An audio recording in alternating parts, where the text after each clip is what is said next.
सत श्री अकाल, नमस्कार। आलू या मटर की फसल के बाद अब मक्का की फसल से रिकॉर्ड तोड़ पैदावार मिल सकती है।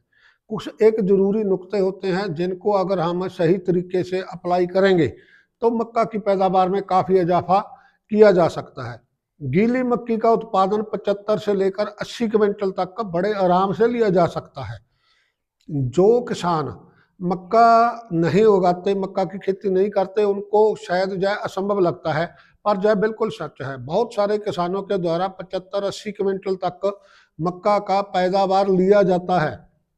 गीली मक्की मंडी में बेचकर साथ ही साथ काम भी खत्म हो जाता है। भले ही रेट थोड़ा कम लगता है, पर क्योंकि पैदावार में काफ़ी ज़्यादा फर्क होता है तो इसलिए बढ़िया कमाई हो जाती है। आजकल मक्का और आलू का जो रुझान है, इसी कारण ही किसानों के बीच में काफ़ी ज़्यादा देखने को मिल रहा है। अगर मक्का सुखाकर बेचनी है तो सूखी मक्का जिसका मॉइस्चर 15 और 14 हो, उसका पैदावार भी 55 से 60 क्विंटल तक किसानों द्वारा लिया जा रहा है। उसके मुताबिक उसका रेट भी ज़्यादा मिल जाता है। अगर हम गेहूं के मुकाबले सोचकर चलें तो गेहूं से दूगने से भी ज़्यादा पैदावार मक्का से हमें मिल जाता है। अगर आपने भी आलू या मटर के बाद मक्का की फसल बीजनी है तो जो वीडियो को आप ध्यान से देख लेना। कुछ एक नुक्ते हैं जिनको अप्लाई करने से उत्पादन में काफ़ी वृद्धि की जा सकती है। जो कोई किसान भाई चैनल पर नए आए हैं, पहली बार आए हैं, चैनल को अभी तक सब्सक्राइब नहीं किया है तो वो चैनल को सब्सक्राइब कर सकते हैं। नोटिफिकेशन के लिए बेल वाला आइकन जरूर प्रेस कर लें ताकि आने वाली जो भी कोई नई वीडियो है उसकी जानकारी आपको मिलती रहे, वीडियो आप तक पहुंचती रहे।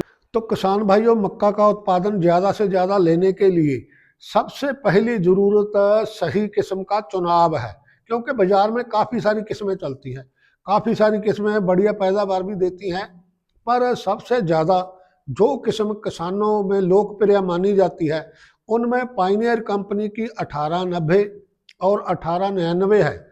1899 का उत्पादन तकरीबन सभी किस्मों से ज़्यादा मिलता है। पिछले साल जय किस्म किसानों को ब्लैक में भी खरीदनी पड़ी, ज़्यादा पैसे देकर खरीदनी पड़ी।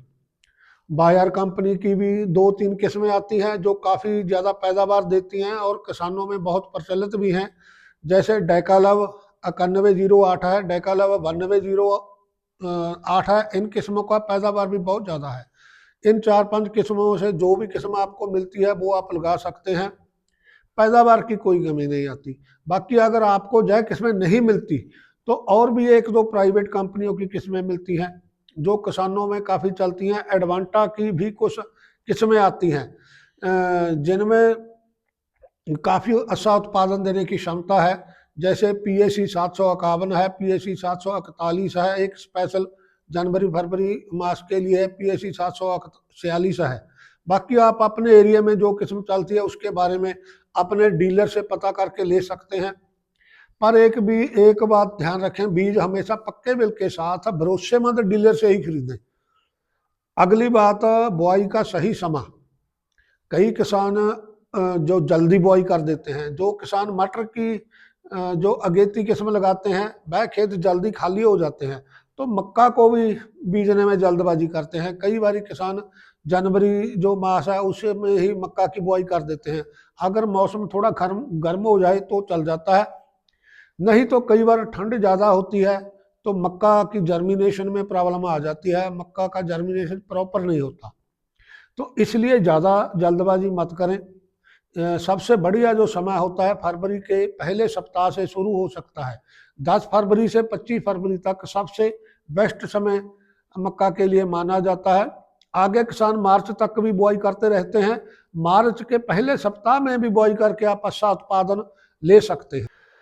बीज की मात्रा की बात करें तो 10 किलो बीज लगभग 1 एकड़ के लिए लग जाता है। बुआई के समय बीज को एक दवाई आती है गाचो, उससे शोध कर लें, जिसमें अमीडा क्लोरपिड जो टेक्निकल होता है। अगर उससे आप शोध कर देंगे तो जो शाख की मक्खी है फसल का काफ़ी नुकसान करती है, वो नुकसान नहीं होता, नहीं तो ये फसल का काफ़ी नुकसान कर जाती है। मक्का की बुआई बेडों पर या फिर मेड़ बनाकर करनी चाहिए। बुआई के लिए मक्का बीजने वाले प्लांटर भी आते हैं, उसके साथ बेडों पर बुआई हो जाती है।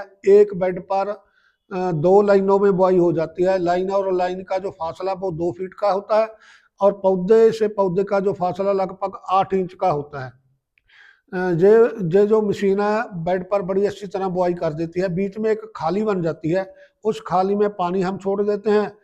वो ऐसे तरीके खाली बांधती है कि पानी पौधों की जड़ों से दूर रहता है और सिर्फ सीलन ही जड़ों तक जाती है, इसलिए पौधे की जो बढ़वार बहुत अच्छी होती है। अगली बात खादों की आती है। मक्का की फसल खादों को बहुत मानती है।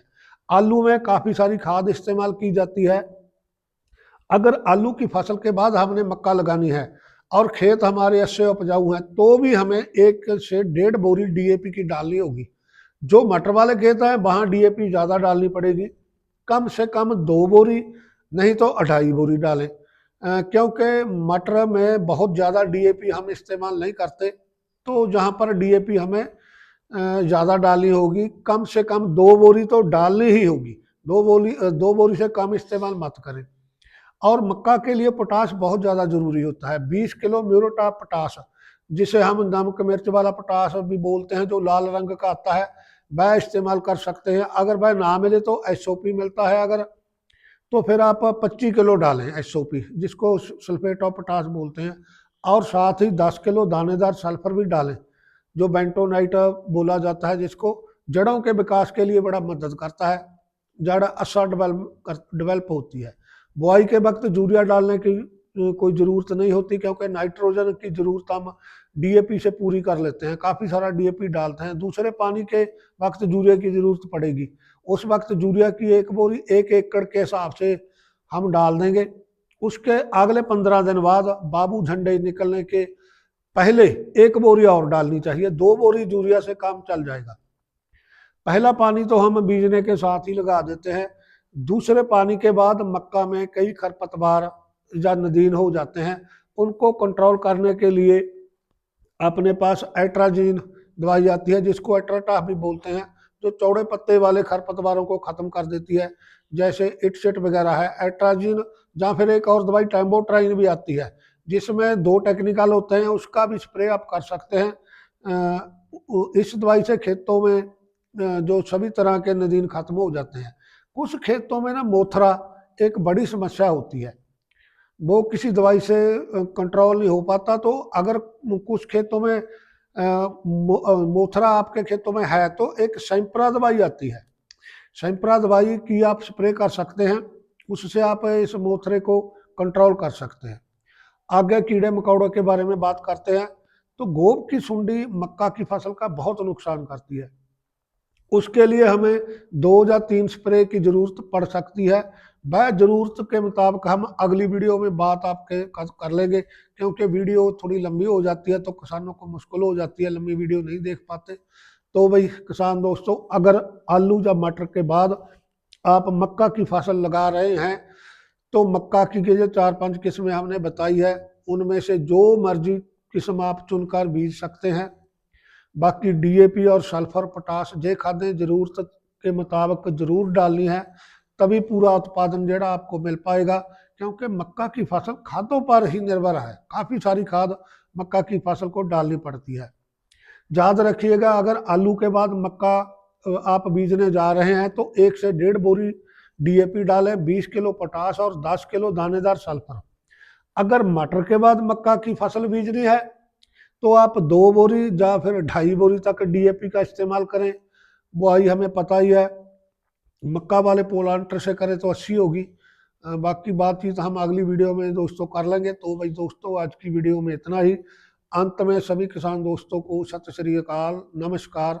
दोस्तों, अगर वीडियो में दी जानकारी आपको अच्छी लगी हो तो वीडियो को लाइक कर दें और अपने दूसरे दोस्तों के साथ शेयर जरूर कर दें, ताकि जानकारी ज़्यादा से ज़्यादा दोस्तों तक पहुंच पाए। दोस्तों धन्यवाद, दोस्तों नमस्कार दोस्तों।